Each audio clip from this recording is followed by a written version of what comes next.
This is an interesting device because it's a laptop that runs Android. Unfortunately, it's only Android 4.3. And then, of course, on the right is my personal favorite HP Chromebook 14. It is a really nice Chromebook. The two are almost identically as far as just hardware, the size of the actual notebook, the layout. You'll notice the keyboard looks pretty nearly identical. Obviously, the only big difference is the color of it. A couple of big differences here, aside from the operating system, is over here on the left, the HP Slatebook is running a 1080p screen. It's a pretty nice display, although it's very reflective. That can get a little bit annoying. Even in medium light, it's hard to see. And then you notice it also is running Beats audio. It does give a little bit better audio. I'm not a big fan of Beats. It's just kind of a branding thing. But, you know, Apple has bought it out, so this probably is going to be one of the last HP laptops with Beats audio still in, unless something really drastic happens. But the reason I've got both of these together is, you know, just to kind of show you the two of them side by side. All right, so looking at the left side, notice they're very similar. On the HP Slatebook, we've got an HDMI port. This is a USB 3.0 port, and notice the stereo port right there for a headphone jack. And then this one has a micro SD slot, and that's kind of a nice add-on. It doesn't have the Kensington lock, and it's got one fewer USB ports on this side. You'll notice over here on the right side of the laptop, here we get two more USB 3.0 ports, and of course this is the power port in the same position as the Chromebook. It doesn't give us a full-size SD card slot, which is a little bit troubling. I kind of like having the full-size SD card slot in order to pull pictures off my camera, but that's a minor thing. And of course the positioning is a little bit different. Now the HP Chromebook 14 also comes with a T-Mobile radio. It allows you to get T-Mobile data on this. It comes with 200 megabytes per month. That's right, I said megabytes. In other words, almost nothing. Enough to do a little bit of email, maybe surf some web pages here and there, but you're not going to download very much, or definitely won't be streaming any videos. Now you notice the Chromebook has larger fans, vents on here.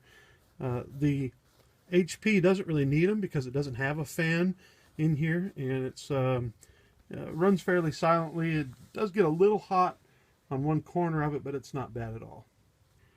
And notice here on the back, all you get is the HP branding, and of course it's the hinge that allows it to move.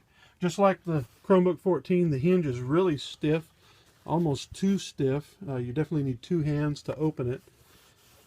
What I do like about the HP Slatebook 14 is the full 1080p resolution screen.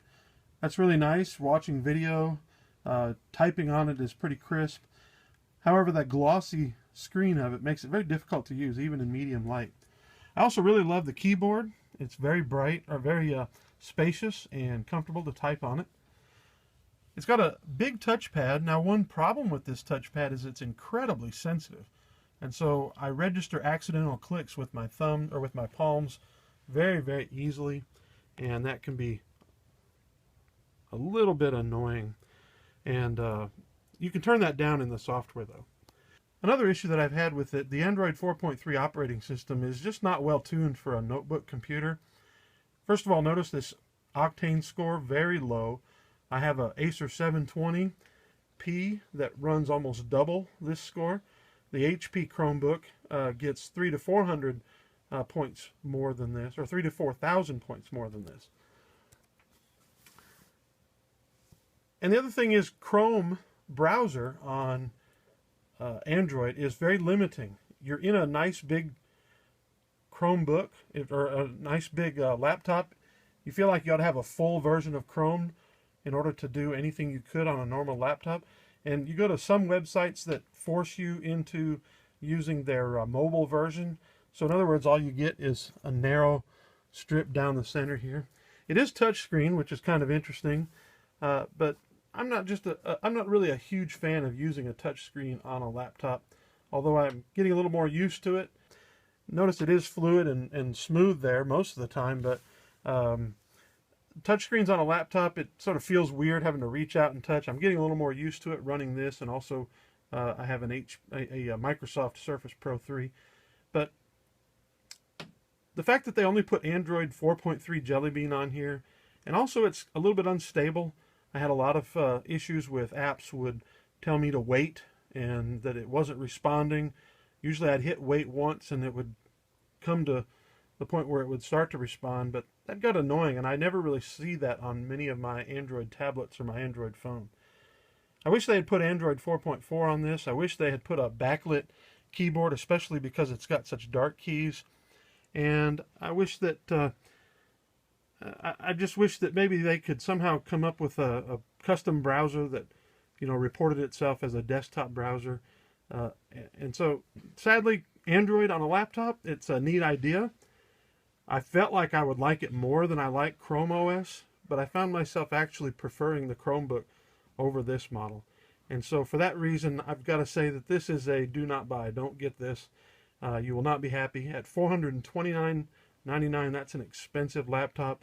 For that reason, this one's actually going back. I paid for it, but I'm sending it back because I'm just not pleased with it. This has been Kevin Purcell for GottaBeMobile.com. Thank you for watching.